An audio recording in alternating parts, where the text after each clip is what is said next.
Part 4, Ulysses. To continue, I just will repeat the last lines, that in spite of all the experience that Ulysses has had, he feels that all his experience is like that tunnel, the margin of which keeps on fading as he moves. In other words, he wants more and more experience. He thinks that in spite of all the experience he has had, it is not enough and he yearns for more. He says, how dull it is to pause, to make an end, to rust unburnished, not to shine in use. He does not want to pause. He does not want to consider it as an end. He does not want to rust. Rather, he wants to shine in use. If you don't use something for a long time, particularly a thing of metal, what will happen to it? It will rust.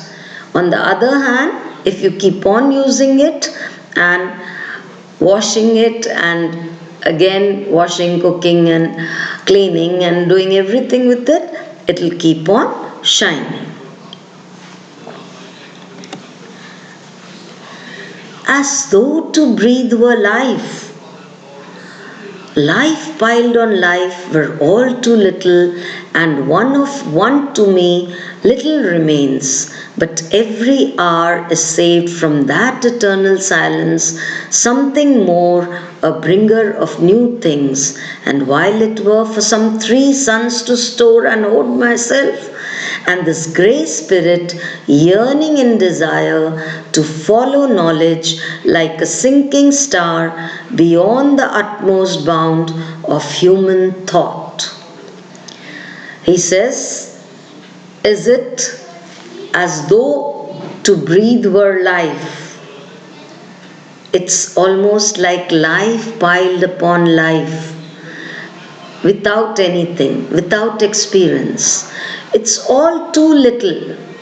And Ulysses says, and of one to me little remains. It's useless. He does not want life to be just like that, as if life piled on life.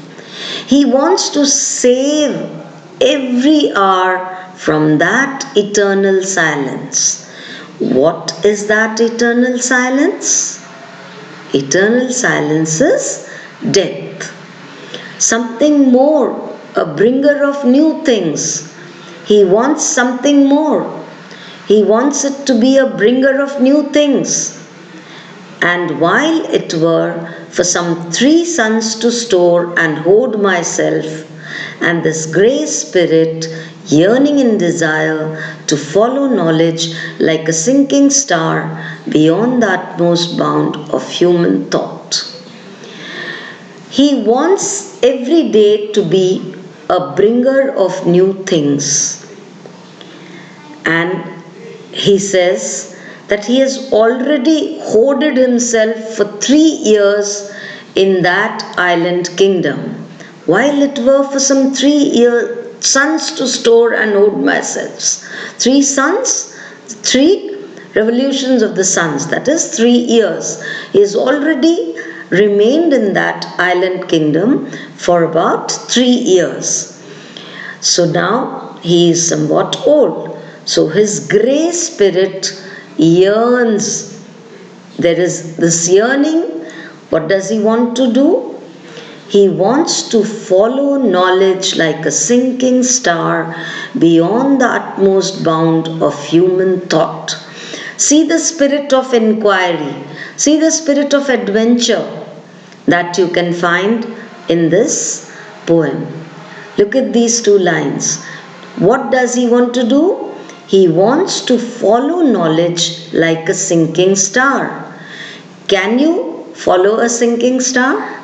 Where will you reach? Will you reach any end if you follow a sinking star? No.